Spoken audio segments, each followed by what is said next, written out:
What's up, beautiful people? Whoever you are, wherever you are, however you are, whoever you are. Hope you're having a good day. Let's get to decoding the divine. Let's get into it.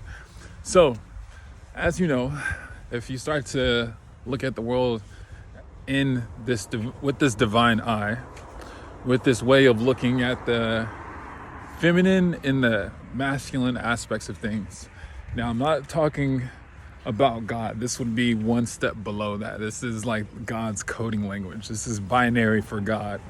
If you look at how everything's built, it all is run off of the same system, just like when you look at a computer, right? You can have some various programs. You can build anything from AI to video games to freaking GPSs, whatever. All this stuff is still based off of ones and zeros, right? But it's just compiled in many different ways. So that's what we're looking at here is ones and zeros. We got the feminine properties and we got the masculine properties. You know, the zeros being kind of like your soul. The zero aspect of it is you. I'm talking to you. I'm not talking to your body. I'm not talking to your face. I'm talking to you. I'm talking to the you that it has whenever your eyes are closed, the you that's still present, the you that's still in that black, area, whatever you want to call this space, whatever, right? I'm talking to you. I'm talking to the person that's inside of your vessel, the person that's driving the ship, the person that doesn't get destroyed. You can lose an arm, you can lose a leg, you can lose half your brain, you can lose half your face, but you'll still be you, right? The you that goes within the different dreams and in and out of the dreams, the you that will age, but it still stays you, although your body will change and so forth. I'm talking to that part. That is like your zero, right? That's like the feminine aspect of who you are, right? It is untouchable. You can't even touch it, right? But it's driving the show. All this physical mass and everything that we put so much effort and thought into, that's not what's driving the show, right? It's the mentality. It's the you that's in the cockpit right now, right? That's what drives your body. That's what's if you work like a job that it's just you do the same thing over and over, you can easily work at that job and subconsciously you can do the work subconsciously, but you can consciously kind of think about other things and do stuff because you are still driving the show. You can even train your body to kind of work on its own, right? So there's a version of you that won't die, right? There's a version of you that sees things that no one else will ever know that you felt or see, just because it's happening internally. It's not happening externally. You have both experiences, right? Internal and external experiences, right? External, that is more of the masculine, right? Aspect of who you are. The side of you that's projecting out into the world, the side that's trying to self-actualize, the side of you that's trying to, not even trying to, even if you have self-actualized, it's the version of you that you put out there. It's how the world sees you. It's your sun sign, right? It's how you're being seen. It's how you're being projected. It's the energy that others can see. It's the man in the mirror, so to speak, right? That is more of the masculine aspect of who you are, which is your body, which is your persona, your physical ego or whatever. But then you have the feminine aspect or property of who you are, right? Which is the side that can't be destroyed. The side that is, like I mentioned before, it's the rest of the iceberg, right? You have only so much of the iceberg is above the surface, and you have so much happening below it, right? So that's how the masculine and the feminine work. That's how the material and the spiritual world work too. The material is like the top of the iceberg, but once you get into the spiritual, you start to understand, oh wow, there's so much more to this. How deep does the rabbit hole go, so to speak, right? But understanding the spiritual, you'll have to understand too that there's a lot that goes into where we are here, right? There's a lot that goes into where we are here. There's so many aspects that are currently functioning. There's so much harmony that already has to be achieved in order for us to be here, right? We already have our immune systems. We already have this stuff going on within our body that we cannot control. There is a harmony between the feminine and the masculine on lower levels that allowed us to even exist on this level, if you know what I mean, right? There's a harmony between the masculine and the feminine. The masculine being the physical side of things, the things that you can touch, the things that, the function of things, the mechanical arms, the joints, the ligaments, you know, your toes, your freaking the aromas, the fishes, the water, the things that you can interact with, right? The symbolism, the things that you can see, the things that you can touch, right? The things that we can all point to, like, yeah, that's a pond. You know what I mean? Yeah, that's the sun, right? It's because we all, it's a masculine, it's a physical presence, right? There's a physical presence to it that we can all experience at the same time. That's a beautiful aspect of what the masculine energy brings to existence. But the feminine aspect of it is the interconnectivity of it, the harmony of it, right? The aspect of art that is subjective to the viewer, right? There's a relationship between everything that can inspire people, that can take people from one place to another. But it's the combination of these two things that are working together in tandem. It's the harmony, it's the function, it's the design, and it's the form, right? It's the form and the function, right? So to speak. So we're looking at things. That's how we're seeing. That's what's going on in the world. That's what brought us here, right? Like I mentioned before, there's things that are happening on lower levels. Harmony has been achieved on lower levels for us to experience it on this level, right? And same thing with the higher. When you go into the higher realms, all of those multi-dimensional aspects of who we are, your higher self, they exist because there are lower states like this that exist, right? This can get a little confusing or a little heady for some people. This might be a little bit more better to explain with the visual.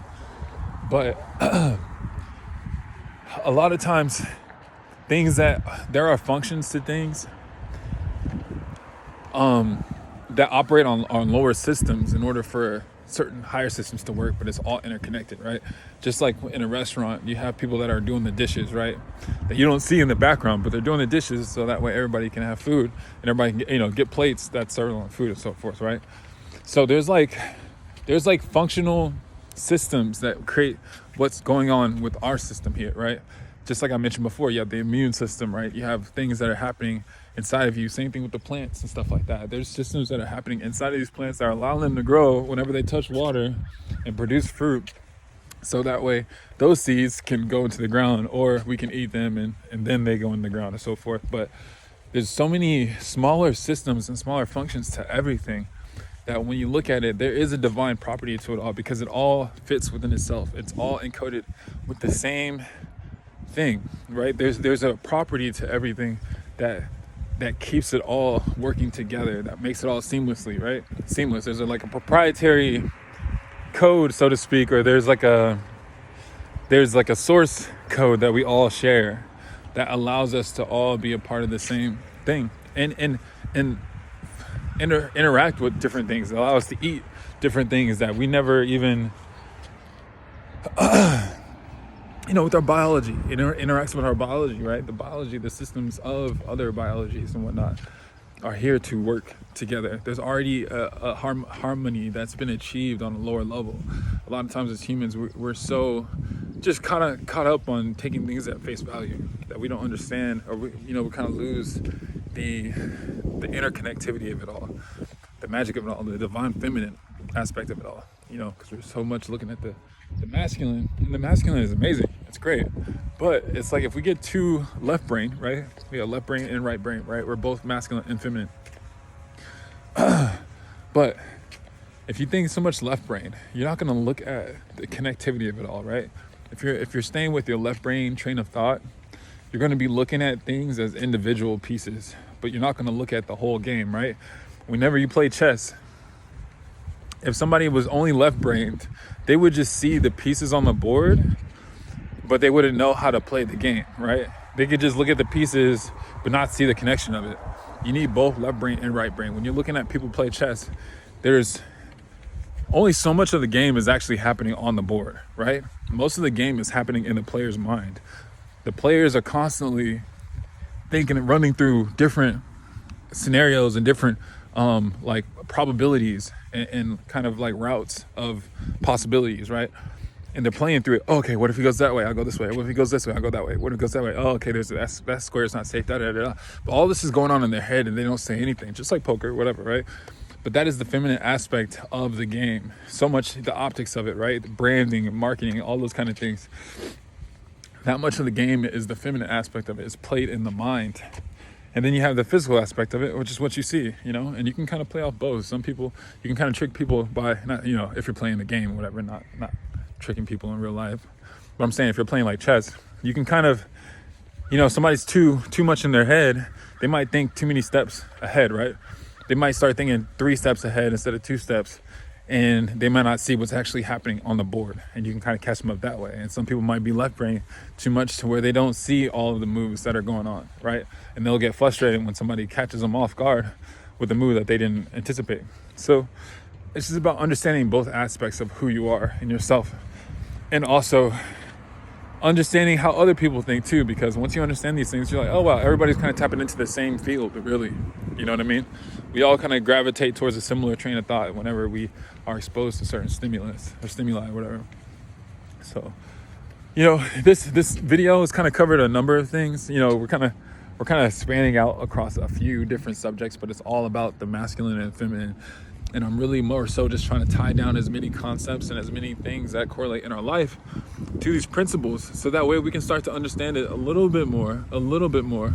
You know, it may not be the aha moment, but I think if you see enough of these and you haven't had an aha moment yet or whatever, or maybe you have, this could be just a little reminder for you to kind of start to see how these two aspects of our universe have always been here and are constantly at work and constantly at play with one another.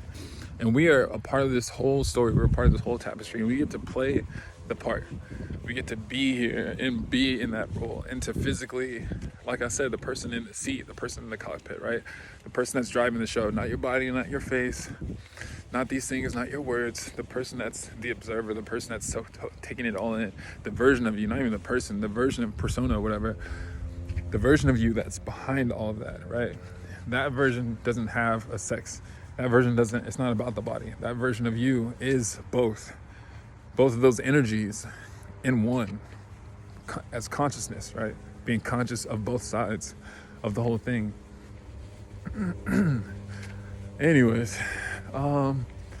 so I was kind of wanting to talk a little bit about the inner and exterior aspect of like who we are, right? The person that's driving the ship, and the person and the version of you that's outside, the man in the mirror, but also the rest of everything happening, right? So, like I said, the sun side of yourself, the sun sign, would be that masculine presence, right? The presence, the person, the projection of who you are, right? What y'all are seeing, this physical vessel that y'all are seeing, my brand, my identity, however I look like, however I come off, my voice, whatever that is, that same aura, whatever you want to call it, right? Aura would be more feminine. But that whole thing is my masculine aspect, right? And then the whole thing on the inside, all the things that can make me anxious about being on a video or doing whatever, that would be the internal feminine side. So that would be more of like pertaining to like whatever your moon sign is, right? And then your sun sign being how, the first thing I said, however it comes off, that projection and how people perceive that. So we'll get more into that next time. I don't want these videos to start getting too long, over like 20 minutes. So I hope y'all got something from this, and y'all take care, take it easy. And, you know, obviously, like I mentioned before, just put down the gun. I know y'all probably aren't putting up the gun. If y'all watching this channel, y'all probably already tapped in and tuned in. So stay locked in. Love y'all. Chat soon. Peace.